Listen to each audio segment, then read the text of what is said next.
चलो मेरे प्यारे बच्चों, गुड इवनिंग। और आज हम देखने वाले हैं क्लास 10th के संस्कृत का मोस्ट इंपोर्टेंट सब्जेक्टिव क्वेश्चन मेरे प्यारे बच्चों। तो आप लोग फटाफट एक बार चैनल को सब्सक्राइब कर लीजिए, शिक्षा सेतु, ठीक है ना।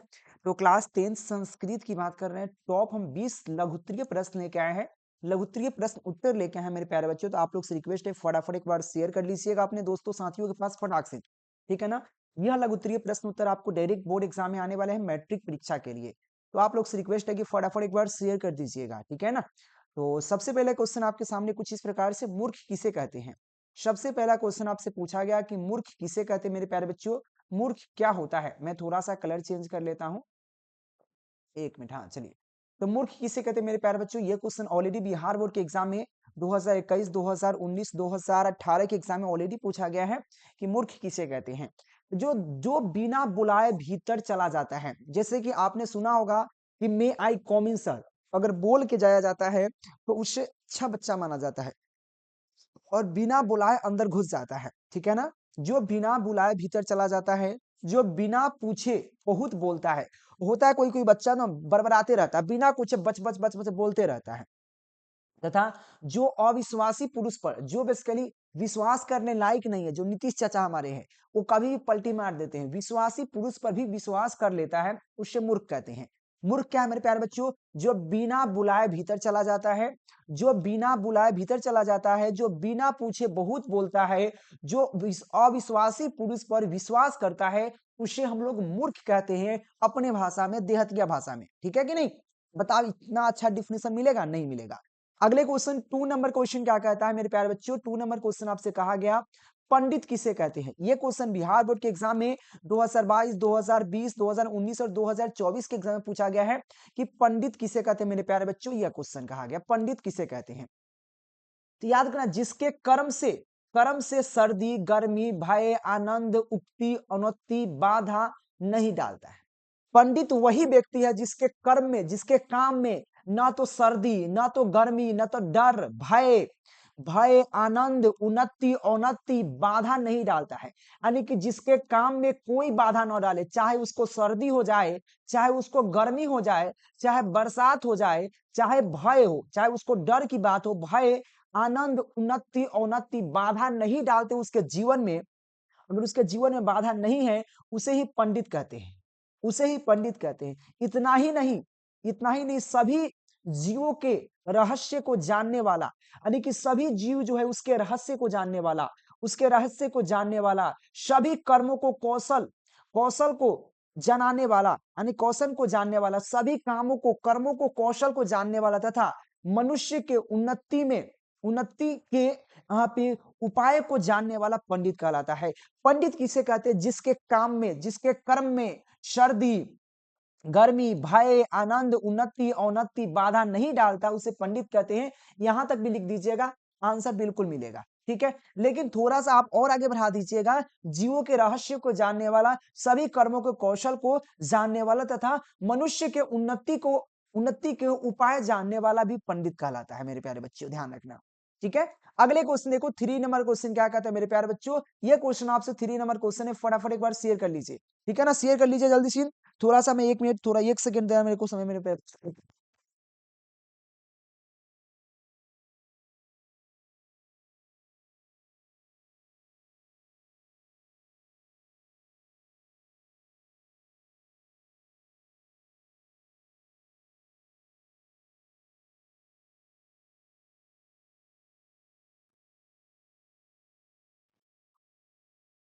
चलो मेरे प्यारे बच्चों, तो ये 3 नंबर क्वेश्चन है, थोड़ा सा बाधा आ गया था बीच में, बाधा आप समझ सकते हैं, ठीक है ना।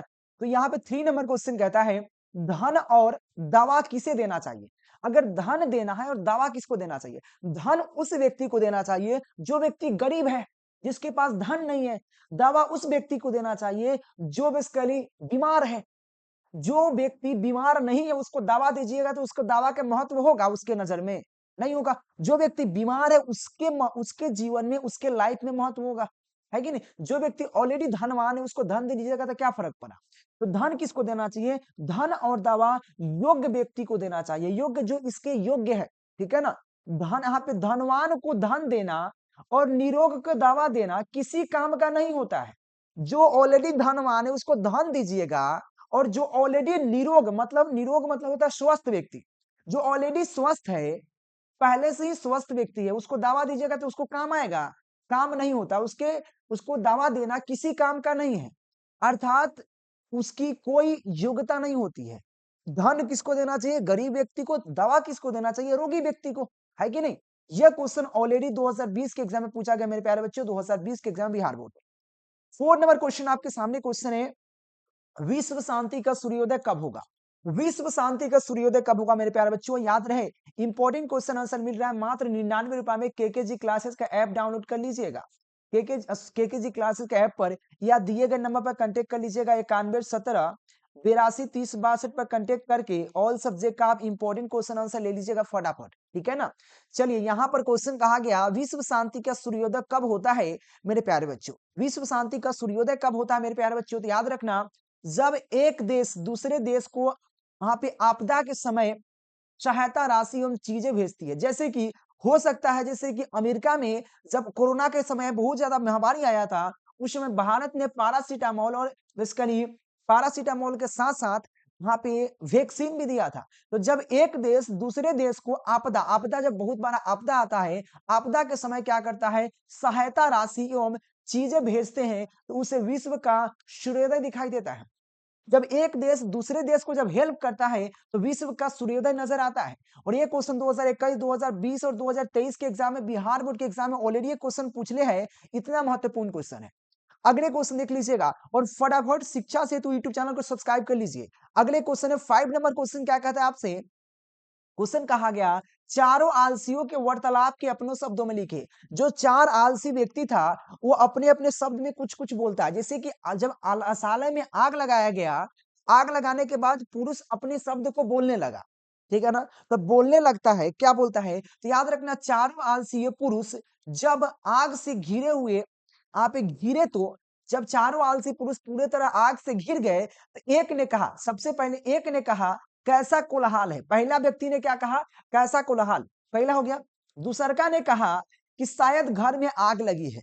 पहिलका ने कहता है कि कैसा कोलाहल है, दूसरका कहता है शायद घर में आग लगी है, और तीसरका कहता है कि कोई धार्मिक पुरुष नहीं है या धार्मिक व्यक्ति नहीं है जो हमारे ऊपर कपड़ा डाल दे या गीला कपड़ा डाल दे, ठीक है ना। और चौथा सब पर खिसिया जाता है, और चौथे ने कहा, अरे वाचल, वाचल मतलब बोलने वाला, बहुत बोलने वाला, कितना बोलते हो, चुप रहो, यानी कि चुप हो जाओ। और ऐसा सुनकर निरुक्त पुरुष, ऐसा सुनकर वहां के जो अगल बगल के पुरुष लोग थे, वहां का जो मानव खड़ा था, मनुष्य खड़ा था, उन्होंने लगा कि ये चारों के चारों वास्तविक आलसी है, सच में यह सच असली आलसी है, और बाल पकड़ कर, यानी कि केस पकड़ कर आग से बाहर निकाल दिया गया।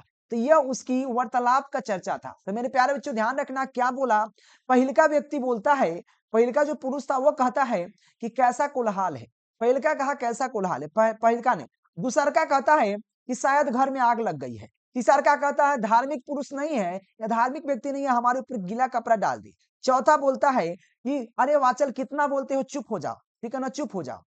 ऐसा सुनकर वहां के पुरुष लोग सोचे, ये सच में आलसी है, यही चारों के चारों वास्तविक आलसी है, और उन्हें बाल पकड़ के बाहर निकाला गया। यही बेसिकली पूरी कहानी है चारों पुलिस की, चोरों पुरुष की नहीं, चारों वास्तविक पुरुष की, ठीक है ना, आलसी पुरुष की, ठीक है ना मेरे प्यारे बच्चों, याद रखिएगा।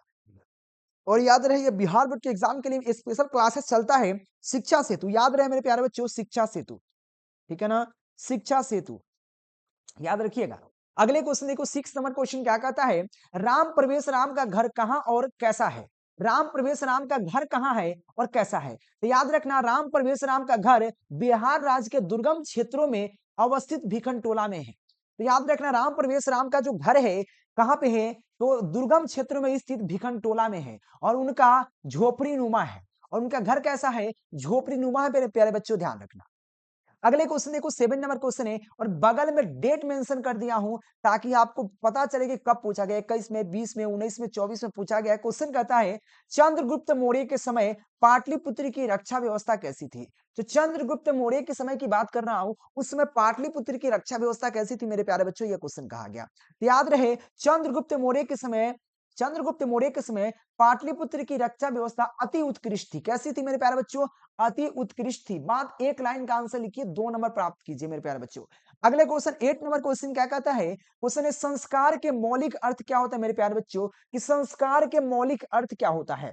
तो संस्कार के मौलिक अर्थ क्या है मेरे प्यारे बच्चों, समझने का प्रयास कीजिएगा। संस्कार का मौलिक अर्थ होता है यहाँ पे शुद्धिकरण तथा गुणों को ग्रहण करना तथा दोषों को दूर करना। इसके लिए भारतीय संस्कृति में समय समय पर संस्कार का अनुष्ठान होता है और तथा व्यक्ति का यहाँ पे व्यक्तित्व का निर्माण होता है। मेरे प्यारे बच्चों समझने का प्रयास कीजिएगा, मैं फिर से समझाता हूं। यहाँ पर क्वेश्चन जो कहा गया कि संस्कार का मौलिक अर्थ क्या है, मेरे प्यारे बच्चों आपको बता दें संस्कार वही है जिसके अंदर यहाँ पे संस्कार का मौलिक अर्थ होता है शुद्धिकरण, यानी कि जिसके अंदर शुद्धिकरण हो, जो झूठ नहीं बोलता हो, शुद्धिकरण हो, पूरा शुद्ध बोलता हो, साथ में जो मतलब असली गुण है, गुणों को ग्रहण करे, जो अच्छा बात है उसको अंदर रखे, जो खराब बात है उसको दूर कर दे। जैसे दोष, दोष मतलब होता है खराब बात, दोषों को दूर करना, अच्छे बातों को ग्रहण करना, गुण जो है उसको ग्रहण करना, और जो दूषित बात है, दोष जो है उसको दूर करना। इसके भीतर इसके लिए भारतीय संस्कृति में समय समय पर क्या है, इस संस्कार में क्या हुआ, अनुष्ठान होते रहे हैं, बदलाव होते रहे हैं, और इससे जो अगर व्यक्तित्व को प्राप्त कर लिया, वही हमारा मौलिक अर्थ होता है संस्कार का। मेरे प्यारे बच्चों यह क्वेश्चन ऑलरेडी 2022 और 2020 2019 के एग्जाम में पूछा गया बिहार बोर्ड में। मेरे प्यारे बच्चों जितना मेहनत करके हम पढ़ा रहे हैं और इतना प्यारा सा क्वेश्चन लेके आए तो प्लीज चैनल को सब्सक्राइब कर लीजिएगा। 9 नंबर क्वेश्चन है कि महाकाल के भीतर, और याद रहे यह सब पीडीएफ ले लेके ना बहुत सारा छोटा छोटा मतलब यूट्यूब चैनल पर यह हमारा वीडियो को डालता है, तो प्लीज आपसे रिक्वेस्ट, जब वहां पे क्वेश्चनवा जब मेरा डिफिनेशनवा देख लीजिएगा ना तो कह दीजिएगा सर जी कुंदन सर का तो आपका नोट्सवा है और आप दे दिए हैं, हम वो टीचर को भी नोट्स देते हैं, वही पढ़ाने लगता है आप लोग को, बेवकूफ बना देता है आपको। ठीक है, तो बच के रहिएगा। मध्यकाल में क्वेश्चन है यहाँ पे, मध्यकाल में भारतीय समाज क्यों दूषित हो गया था? तो मध्यकाल में अनेक गलत रीति रिवाज एवं भारतीय समाज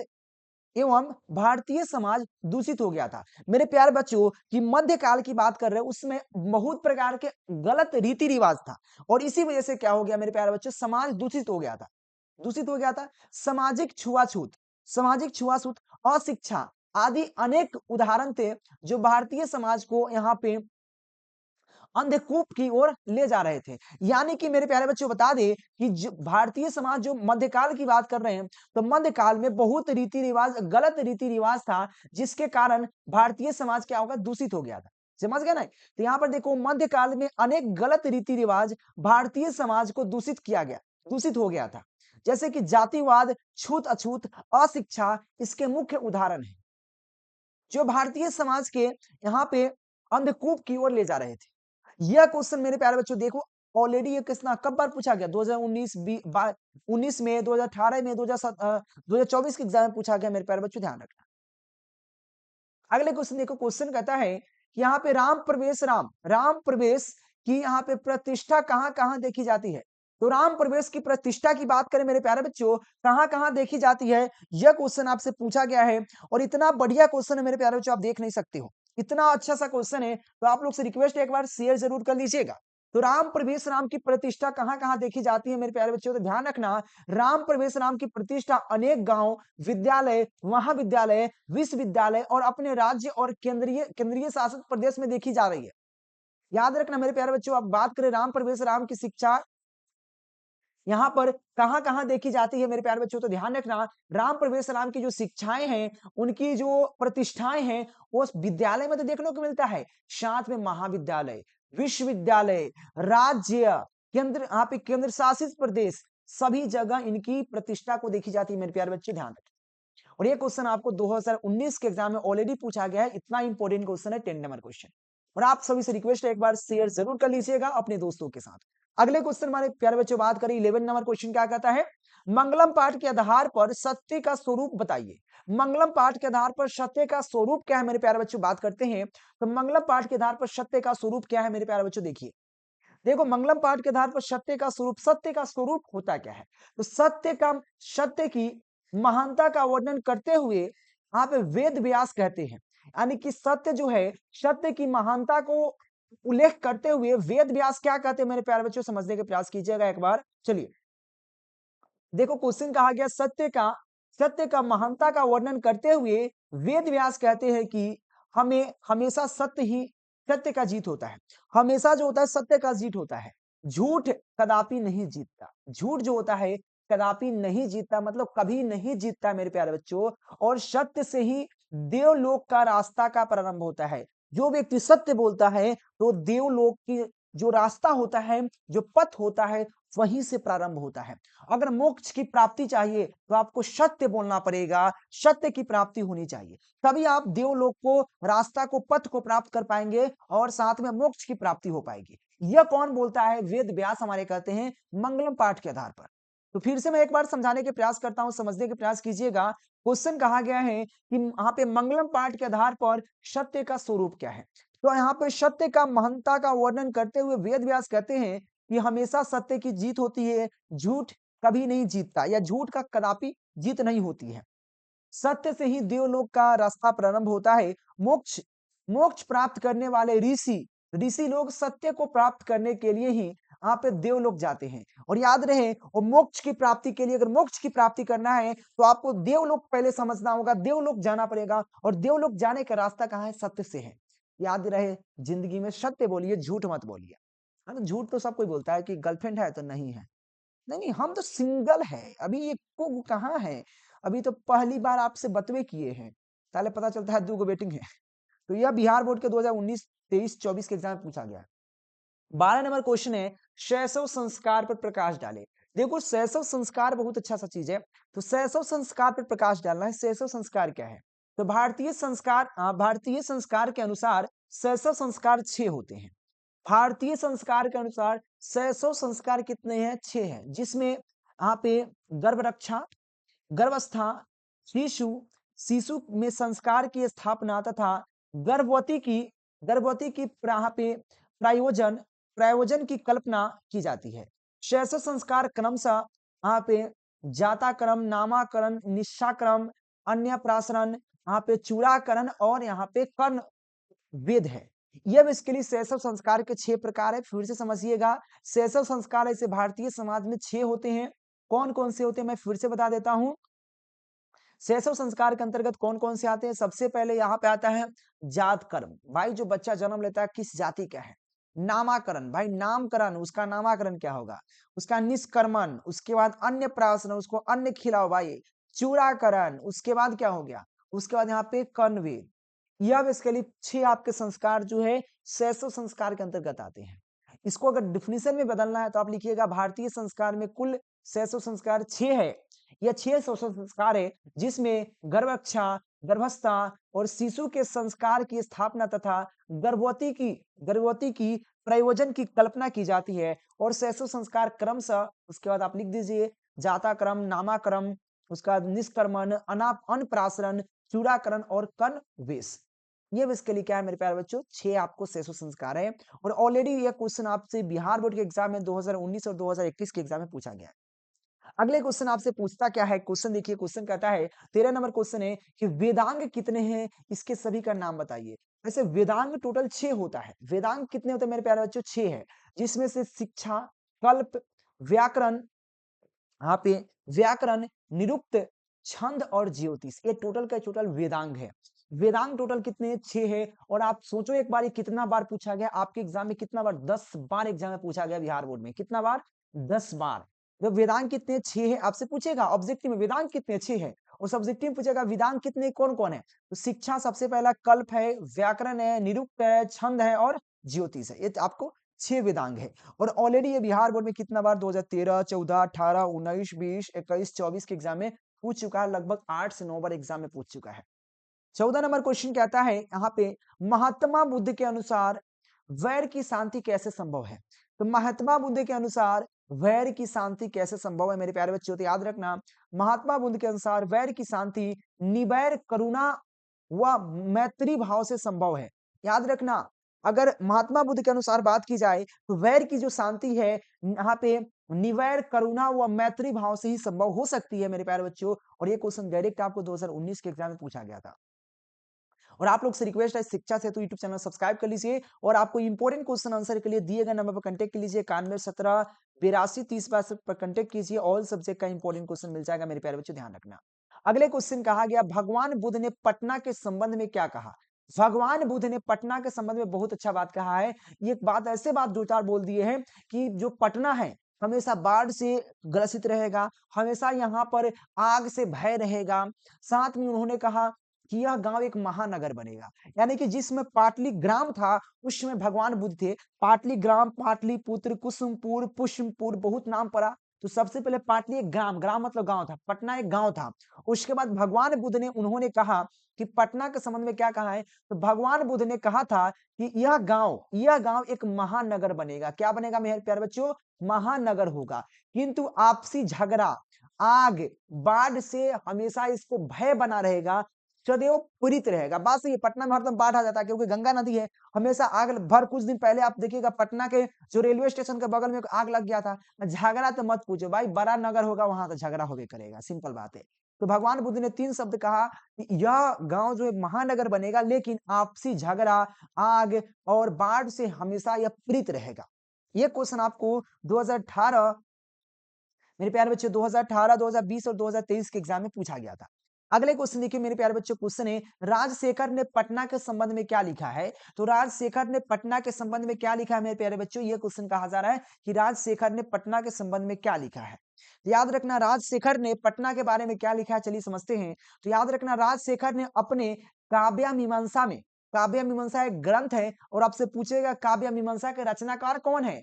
तो काव्य मीमांसा का रचनाकार है राजशेखर। याद रखिएगा, ऑब्जेक्टिव में पूछेगा कि काव्य मीमांसा का राइटर कौन है मेरे प्यारे बच्चों, तो याद रखना राजशेखर। तो राजशेखर ने पटना के संबंध में क्या कहा है? तो राजशेखर ने अपने अपने ग्रंथ काव्य मीमांसा में लिखा है कि पाटलिपुत्र शिक्षा का एक प्राचीन केंद्र है, शिक्षा का प्राचीन केंद्र था। यहाँ अनेक संस्कृत विद्वान हुए हैं।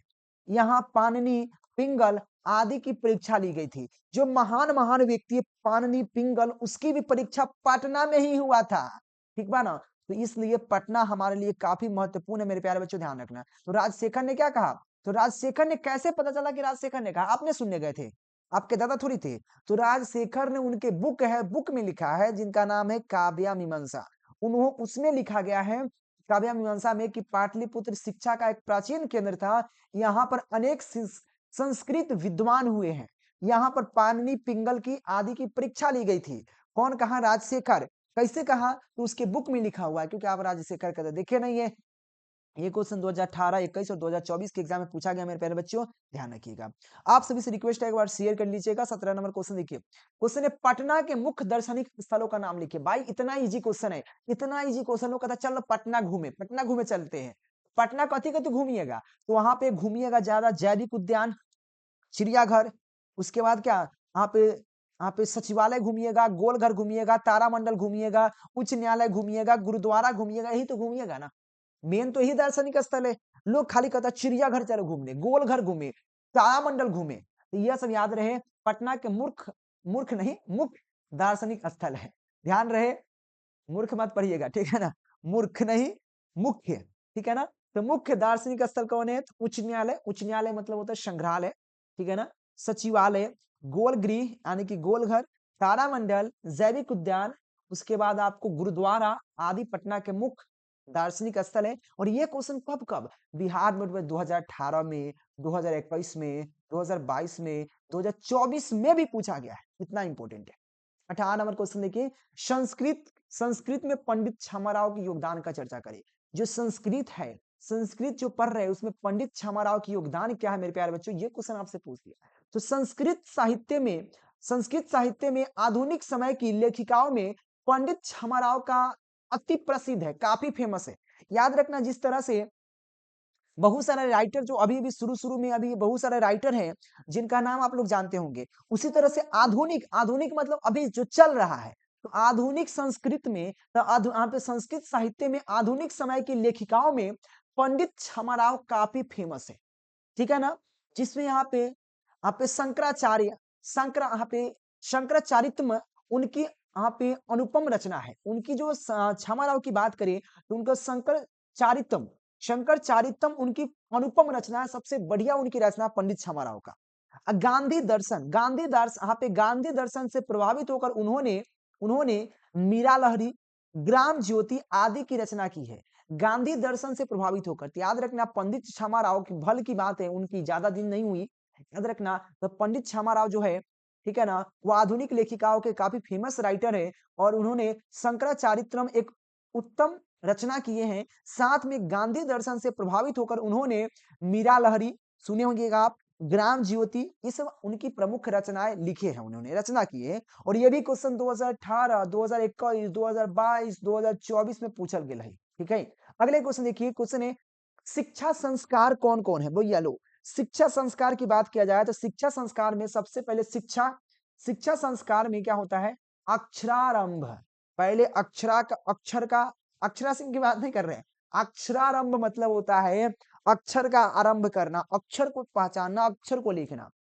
उपनयन, वेदारंभ, मुंडन आदि बेसिकली संस्कार शिक्षा संस्कार के अंतर्गत। आप देखियो ये बहुत प्यार से आप कभी देखो आज अभी शिक्षा तो नहीं हो रहा है, किताबी कीड़ा हो रहा है। अभी जो पढ़ाई चल रहा है किताबी कीड़ा, शिक्षा वो है। आप जाइएगा बनारस में जाइएगा, हिंदू विश्वविद्यालय, वहां पे एक आश्रम है जहाँ पे पंडित जी बेसिकली गुरुद्वारा पहले होता था, आज तो कुछ भी पढ़ लेता है। उस समय पंडित लोग देखिएगा, बच्चे लोग टकला रहते थे, कभी भी केस नहीं टकला, और ये वो टिक्की छोड़ के रखते थे और ये वो धोती पहनते थे। उस समय का संस्कार की बात की जा रही है, अभी की नहीं। तो याद रखना अक्षरारंभ, उपनयन, वेद, यहाँ पे वेदारंभ, वेद को पढ़ा जाता था, वेद को आरंभ किया जाता, उसके बाद मुंडन किया जाता था, उसका माथा मुड़वा कर रखता था, हरदम माथा मुड़वाना है भाई, उसको हरदम पर छिल्ला रखना है, टकला मुंडा। और ये वो खाली टिक्की लटका कर रखता था। तो मुंडारंभ संस्कार आदि बेसिकली शिक्षा संस्कार के अंतर्गत आता है। 20 नंबर क्वेश्चन देखिए, उससे पहले आपको क्या करना है, फटाफट चैनल को सब्सक्राइब कर लेना है। और अभी तक इंपॉर्टेंट क्वेश्चन नहीं लिए तो 91 17 82 30 62 पर कांटेक्ट कीजिए मेरे प्यारे बच्चों, और इस पर ऑल सब्जेक्ट का आपको क्या होगा, इंपॉर्टेंट क्वेश्चन आंसर प्राप्त हो जाएंगे 82 30 62 पे, मात्र 99 रुपए में। और शिक्षा सेतु यूट्यूब चैनल को सब्सक्राइब कर लीजिए फटाफट, आपको डेली शाम को 4 बजे क्लासेस देंगे। अगला क्वेश्चन है कि यहाँ पे व्यग्रात पति कथा के आधार पर बताए कि दान किसको देना चाहिए। जो व्यग्रात पति कथा है उसके आधार पर दान किसको देना चाहिए मेरे प्यारे बच्चों, ये क्वेश्चन आपसे पूछ दिया, दान किसको देना चाहिए। याद रखना दान गरीबों को देना चाहिए, जो आप उपकार नहीं किया है, जो उपकार नहीं किया है उसे दान नहीं देना चाहिए, जो उपकार नहीं किया है उसे दान नहीं देना। हाँ सुनिए मेरे प्यारे बच्चों, यहाँ पे क्वेश्चन है दान किसको देना चाहिए, तो गरीबों को दान देना चाहिए। जो उपकार नहीं किया है उसे दान देना चाहिए, जो उपकार नहीं किया है। और साथ में यहाँ पे स्थान स्थान समय और पात्र को ध्यान में, एक और चीज, दान स्थान को, जगह को, समय को, पात्र को ध्यान में रखते हुए दान देना चाहिए। अब ऐसा नहीं कि ढोंगी बाबा बन के आया और आपसे ठग लिया। अब स्थान कौन सा ये भी डिपेंड करता है कि कौन से स्थान पर दान दे रहे हैं। अब बीच अब जाकर हॉल में, मॉल है, बड़का बड़का मॉल है, उसमें भीख मांग रहा है कोट पैंट चढ़ा गए, तो उसमें दान, दान ऐसे पवित्र स्थानों पर दान जो उसको जरूर देना चाहिए। तो स्थान को यहाँ पे स्थान, स्थान जगह, समय मतलब पात्र को ध्यान में रखते हुए दान को देखना, समय में रखकर दान को देना चाहिए। यही हमारा व्यग्रात पथिक कथा के आधार पर बताया गया है। ऐसे तो आप लोग कुछ भी लिख सकते हो, जरूरत नहीं है। याद रखना दान किसको देना चाहिए, गरीबों को देना चाहिए। दान किसको, गरीबों को देना चाहिए। साथ में जो उपकार नहीं किए हैं उसे दान देना चाहिए। साथ में स्थान, समय, पात्र को ध्यान में रखते हुए दान को प्रदान करना चाहिए। ये क्वेश्चन 2018, 21 और 2024 के एग्जाम में पूछा गया मेरे प्यारे बच्चों, इतना इंपॉर्टेंट क्वेश्चन है। 20 क्वेश्चन क्लियर हुआ, मैं 20 क्वेश्चन और लेके आऊंगा आपके लिए, बस आप लोग कमेंट कीजिए फटाक से। तो thank you watching for this video मेरे प्यारे बच्चों, थैंक यू।